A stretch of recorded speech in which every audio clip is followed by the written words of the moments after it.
Collector साहिबा अपनी सरकारी लाल बत्ती वाली गाड़ी में बैठकर एक 5 स्टार होटल पहुंचती है।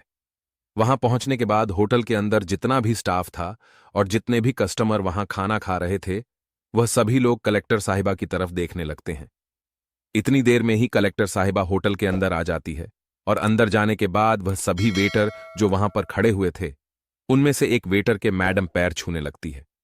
अब इस नज़ारे को देखने के बाद वहां जितने भी लोग थे, वह सभी हैरान रह जाते हैं और सोच में पड़ जाते हैं कि यह इतनी बड़ी कलेक्टर साहिबा है और इस एक मामूली से वेटर के पैर क्यों छू रही है। दोस्तों, कौन थी वह कलेक्टर साहिबा और क्या रिश्ता था उनका इस वेटर से? आइए जानते हैं पूरी कहानी की सच्चाई इस वीडियो में। लेकिन वीडियो में आगे बढ़ने से पहले आप सभी से निवेदन है कि आप वीडियो को एक लाइक कर दीजिए और हमारे यूट्यूब चैनल को सब्सक्राइब कर लीजिए। दोस्तों, उत्तर प्रदेश के जिले में एक परिवार रहता था, जिस परिवार के अंदर पति पत्नी है और उनकी एक बेटी है जो पति होता है। उसका नाम अनमोल होता है। अनमोल मेहनत मजदूरी किया करता है और मेहनत मजदूरी करके पैसा कमाया करता है। इसी पैसे से अपने परिवार का पालन पोषण कर रहा था। उनकी बच्ची जब 4 साल की होती है तो अचानक से उसकी पत्नी की किसी बीमारी के कारण से मौत हो जाती है और पत्नी की मौत होने के बाद अब घर में केवल 2 सदस्य रह गए थे, बाप और बेटी। तो जो अनमोल होता है, उसकी फैमिली वाले उसे समझाते हुए कहते हैं कि कोई बात नहीं बेटा, तुम दूसरी शादी कर लो, अभी तो तुम जवान हो। लेकिन जब अनमोल अपने 4 साल की बेटी की तरफ देखता है, उसके फ्यूचर के बारे में सोचता है, तो उन लोगों से साफ साफ मना कर देता है। वह कहता है कि मैं कभी दूसरी शादी नहीं करूंगा। अगर मैंने दूसरी शादी कर ली तो मेरी दूसरी जो पत्नी आएगी वह पता नहीं कैसी होगी, मेरी बेटी के साथ कैसा व्यवहार रखें। अक्सर ऐसा होता हुआ अनमोल ने कई बार देखा और सुना भी था। इसके बाद अनमोल ही अपनी बेटी का पालन पोषण करने का फैसला कर लेता है और इसी तरह से मेहनत मजदूरी करके उसे पाल पोस कर बड़ा करने लगता है। दोस्तों, उस बच्ची का नाम उन्होंने राधिका रखा था और राधिका अब स्कूल जाने लगी थी। अनमोल मेहनत मजदूरी किया करता और अपनी बेटी का अच्छे से ख्याल रख रहा था और उसकी पढ़ाई लिखाई में उसे आगे बढ़ा रहा था।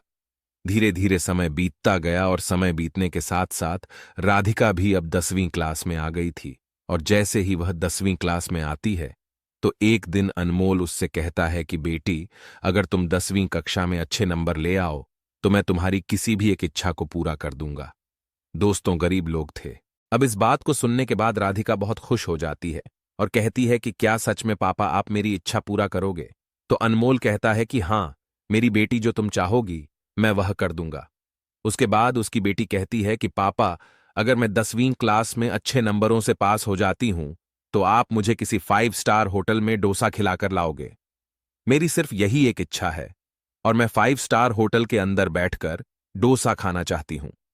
इसके बाद अनमोल अपनी बेटी से वादा करता है और इधर जो राधिका होती है वह भी दिन रात मन लगाकर अपनी पढ़ाई करती है। कड़ी मेहनत और तैयारी के साथ अपने बोर्ड के एग्जाम देती है। तो दोस्तों, जो राधिका होती है वह 10वीं क्लास में बहुत अच्छे नंबरों से पास हो जाती है। राधिका ने न केवल अच्छे नंबर प्राप्त किए थे बल्कि पूरे जिले को टॉप कर दिया था। अब यह बात जैसे ही अनमोल को पता चलती है कि उसकी बेटी ने पूरे जिले को टॉप कर दिया है तो उसकी खुशी का कोई ठिकाना नहीं रहता। वह कहता है कि बेटी, अब मैं तुम्हारी इच्छा को पूरा करना चाहता हूं। उसके पिता ने काफी दिनों से कुछ पैसे जोड़कर रखे थे। अपनी बेटी को 5 स्टार होटल में डोसा खिलाने के लिए अगर वह ज्यादा नंबर ना भी ला पाती तो तब भी वह उसे डोसा खिलाकर लेकर जाने वाला था, लेकिन अब दोगुना खुशी के साथ जा रहा था। इसके बाद अनमोल तैयार होता है और अपनी बेटी से भी तैयार होने के लिए कहता है। फिर अपनी बेटी को लेकर वहां के सबसे बड़े 5 स्टार होटल में पहुंच जाता है। अनमोल के पास साधारण से कपड़े थे। वह बहुत पुराने कपड़े थे जो उसने पहनकर रखे थे और उन्हीं कपड़ों को पहनकर वह 5 स्टार होटल के अंदर एक टेबल पर जाकर बैठ जाता है। अब वहां पर जो लोग खाना खा रहे थे वह उनकी तरफ अजीब तरह से देखने लगते हैं और कुछ कुछ बड़बड़ाने लगते हैं। तभी उनके पास एक वेटर आता है जिसका नाम रमेश होता है। वेटर उनसे पूछने लगता है कि हाँ जी सर, बताइए आपको क्या खाना है। उसके बाद अनमोल कहता है कि मेरी बेटी के लिए एक डोसा ले आओ। तो रमेश उनसे पूछता है कि सर, आपके लिए क्या लेकर आऊं? लेकिन अनमोल कहता है कि मुझे कुछ नहीं खाना है, मैं केवल अपने बेटे को डोसा खिलाने के लिए यहां पर आया हूं, क्योंकि इसने अपनी इच्छा के तौर पर मुझे बताया था कि अगर मैं 10वीं क्लास को टॉप कर देती हूं तो फिर आप मुझे 5 स्टार होटल में डोसा खिला देना। तो मेरे पास सिर्फ उतने ही पैसे हैं कि मैं अपनी बेटी को डोसा खिला सकूं, उससे ज्यादा मेरे पास पैसे नहीं है। आप सिर्फ मेरी बेटी के लिए डोसा ले आइए। ये खाएगी तो मुझे भी बहुत अच्छा लगेगा। अब इन बातों को रमेश सुनता है तो एकदम से यह बातें उसके दिल पर लग जाती हैं। वह वहां से चला आता है और होटल के मालिक के पास पहुंचता है। उनसे कहता है कि मालिक, सामने जो टेबल पर वह गरीब आदमी अपनी बेटी के साथ बैठा हुआ है, उसकी बेटी ने 10वीं क्लास में जिले को टॉप किया है और इसी खुशी में वह अपनी बेटी को यहां पर डोसा खिलाने के लिए आया है। लेकिन मैं चाहता हूं कि वह आदमी भी अपनी बेटी के साथ बैठकर खाना खाए, तो मैं इनके लिए कुछ करना चाहता हूं, उनको अपनी तरफ से खाना खिलाना चाहता हूं। लेकिन मेरे पास अभी तो पैसे नहीं है, मगर जो मेरी सैलरी आएगी आप उसमें से इनके पैसों को काट लेना। अब इस बात को सुनकर होटल का मालिक रमेश से कहने लगता है कि अरे भाई, सारी भलाई तुम ही लौटोगे, जरा हमें भी तो मौका तो दो। यह बात सुनकर रमेश थोड़ा आश्चर्य में पड़ जाता है, लेकिन मालिक उससे कहने लगता है कि रमेश, ऐसा नहीं है। अगर इस बच्चे ने जिले को टॉप किया है तो यह हमारे लिए भी बड़े गौरव की बात है। यह हमारे जिले की, हमारे शहर की लड़की है, तो हम लोग आज इस खुशी के मौके को अच्छे से सेलिब्रेट करेंगे और यहां पर जितने भी लोग बैठे हुए हैं सभी को फ्री में खाना खिलाएंगे। ऐसा कहकर मालिक एक टेबल को अच्छी तरह से साफ करवाते हैं और एक वेटर को केक लेने के लिए बाहर भेज देते हैं। थोड़ी ही देर में केक आ जाता है और केक को उस टेबल पर रखकर अच्छे से डेकोरेट किया जाता है और जो होटल मालिक होता है अनमोल और उसकी बेटी राधिका के पास जाता है और उनको सम्मान के साथ वहां से उठाकर उस टेबल पर ले आता है जहां पर केक रखा हुआ था। उसके बाद होटल में अनाउंसमेंट किया जाता है कि यह हमारे शहर की लड़की है और इसने 10वीं क्लास में पूरे जिले को टॉप किया है। तो इसकी खुशी में आज यहां पर जितने भी लोग खाना खा रहे हैं उन सब के लिए खाना होटल मालिक की तरफ से फ्री है।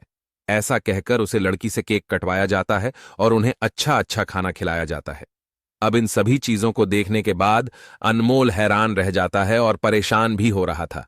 वह सोच रहा था कि कहीं ऐसा तो नहीं है कि होटल मालिक बाद में उससे पैसे मांगने लगे, क्योंकि उसके पास केवल इतने ही पैसे थे कि वह अपनी बेटी को एक डोसा खिलवा सके। तो वह वेटर से कहने लगता है कि अरे भाई, इतने पैसे मेरे पास नहीं है और देखो मैं कुछ भी नहीं खाऊंगा। लेकिन वेटर उन्हें बताता है कि जो होटल के मालिक है उन्हें मैंने इस बात के बारे में बताया था और उन्होंने ही यह सब कुछ अरेंजमेंट कराया है और कहा है कि अगर हमारे शहर की लड़की ने जिले को टॉप किया है तो उनकी तरफ से यह पार्टी तो बनती है। इसके बाद होटल मालिक भी वहां पर आ जाता है और वह भी पूरी बात अनमोल को बता देता है। इस बात को सुनने के बाद अनमोल की आंखों में आंसू आ जाते हैं और वह होटल मालिक के सामने हाथों को जोड़कर फूट फूट कर रोने लगता है, क्योंकि दोस्तों, अनमोल ने कभी भी नहीं सोचा था कि उसकी बेटी के लिए इतना कुछ किया जाएगा, वह भी एक 5 स्टार होटल के मालिक के जरिए। वह तो बहुत गरीब लोग थे, क्योंकि अक्सर सुना जाता है कि अमीर लोग जो होते हैं उनके अंदर दया भावना होती ही नहीं है, और यही बात अनमोल तब से सोच रहा था। लेकिन आज उसकी यह सोच बिल्कुल गलत साबित हो गई थी। अब अनमोल अपनी बेटी के साथ वहां पर खाना खाता है और होटल मालिक अपनी तरफ से ढेर सारी मिठाइयां उन्हें दे देता है। कहता है कि बिटिया ने टॉप किया है तो इन मिठाइयों को जाकर अपने मोहल्ले में बांट देना, ताकि सभी लोगों को पता चल सके कि उनके मोहल्ले की लड़की ने कितना बड़ा काम किया है। अब इन सभी चीजों को देखकर राधिका के ऊपर बहुत ही गहरा प्रभाव पड़ता है। वह सोचती है कि मैंने थोड़ी बहुत मेहनत की और मेहनत करने के बाद जैसे ही मैंने जिले को टॉप किया तो उसके बाद सभी लोग उसका मान सम्मान कर रहे हैं और उसकी तरफ सम्मान की दृष्टि से देख रहे हैं। फिर वह होटल मालिक और होटल के वेटर की तरफ देखती है तो उन्हें देखकर उसकी आंखें भी छलकने लगती हैं। लेकिन दोस्तों, राधिका जैसे तैसे करके अपने आप को संभालती है और फिर अपने पापा के साथ अपने घर चली आती है।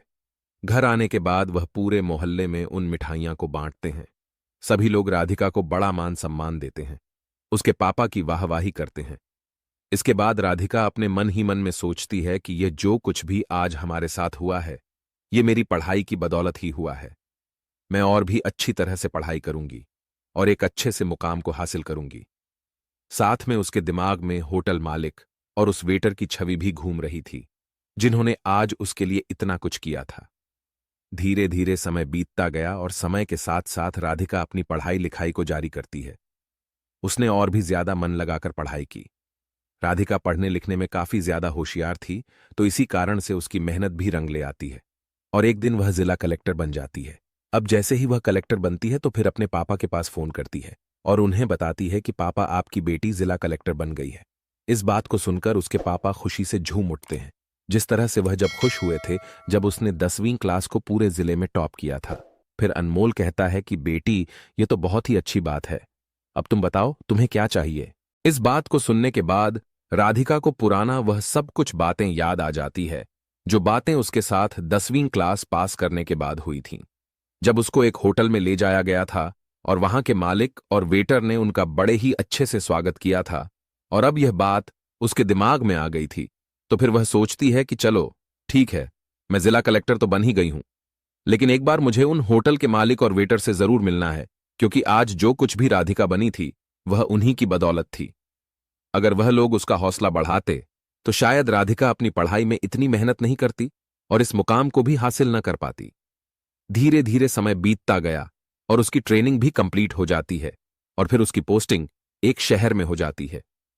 पोस्टिंग होने के बाद राधिका अपनी सरकारी गाड़ी को लेती है और सीधा उसी 5 स्टार होटल पर पहुंच जाती है। इसके बाद राधिका जैसे ही अपने सरकारी गाड़ी से अपने गार्ड के साथ वहां पर पहुंचती है, तो वहां जाने के बाद जो होटल के अंदर लोग खाना खा रहे थे और वहां पर जितना भी स्टाफ था, वह सभी लोग आश्चर्य भरी निगाहों से उसकी तरफ देख रहे थे। तभी राधिका होटल के अंदर जाने लगती है और वहां के वेटरों को देखने लगती है। देखते देखते उसे रमेश नाम का वह वेटर दिखाई दे जाता है। फिर राधिका उनके जाकर पैर उनके छूने लगती है। अब इस नजारे को देखकर रमेश भी हैरान हो जाता है। वह उसे ऊपर उठाता है और कहने लगता है कि मैडम, आप इस तरह से मेरे पैर क्यों छू रही हो? इसके बाद राधिका हंसने लगती है। यह देखकर सभी लोग हैरान रह जाते हैं कि इतनी बड़ी अधिकारी और एक वेटर के पैर क्यों छू रही है। अब राधिका रमेश से कहती है कि शायद आप मुझे भूल गए हैं, लेकिन मैं आपको चाहकर भी नहीं भूल पाई। रमेश थोड़ा सोच विचार करता है और कहता है कि मैडम, मेरी समझ में नहीं आ रहा, आप किस तरह की बातें कर रहे हो। तो राधिका बताती है कि आज से कई साल पहले मैं इस होटल में अपने पापा के साथ डोसा खाने के लिए आई थी, और उस टाइम आप ही हमारी टेबल पर आए थे। लेकिन आपने जाकर मालिक को बताया और मालिक ने अच्छी तरह से हमारा स्वागत किया। आज जो कुछ भी मैं एक कलेक्टर बनी हूं, वह आपकी ही बदौलत है। शायद अगर आप मेरा हौसला ना बढ़ाते तो मैं अपनी पढ़ाई को एक सीमित दायरे में ही करती। इस बात को सुनने के बाद रमेश को सारी बातें याद आ जाती हैं और वह भी राधिका को पहचानने लगता है। कहता है कि अच्छा हुआ बेटी जो तुम कलेक्टर बन गई। हमने कभी सोचा भी नहीं था कि तुम कलेक्टर बनने के बाद भी यहां पर हमारे पास इस तरह से आओगी। और इस पूरी बात को सुनकर वहां पर जितने भी लोग थे सभी हैरान हो जाते हैं कि एक लड़की कलेक्टर बनने के बाद भी यहां पर आई है और उस व्यक्ति के पैर छुए जिसने कभी 10वीं क्लास में उसका इस तरह से स्वागत करके बधाई दिलाई थी। अब राधिका रमेश जी से होटल के मालिक को बुलाने के लिए कहती है, तो रमेश एकदम से मायूस हो जाता है और कहता है कि बेटी, जो इस होटल के मालिक थे उन्होंने होटल बेच दिया है।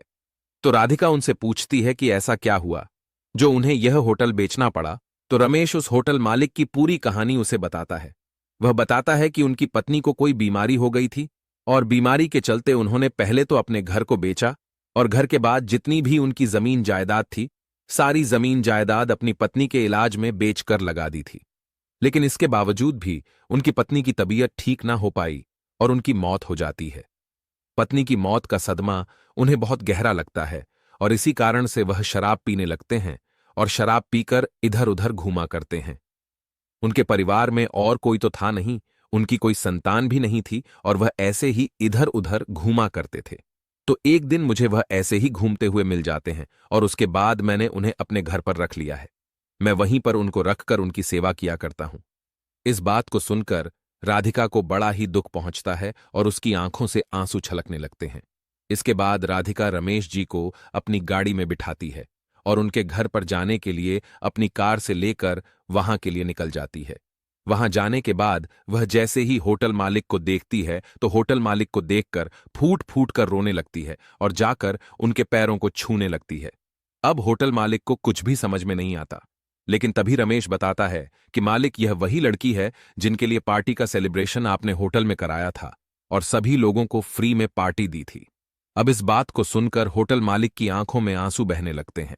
अब वह काफी बुजुर्ग हो गए थे। राधिका उन होटल मालिक को सहारा देती है और कहती है कि कोई बात नहीं, जो आपके साथ हुआ वह बहुत ही बुरा हुआ, लेकिन होनी को कौन टाल सकता है।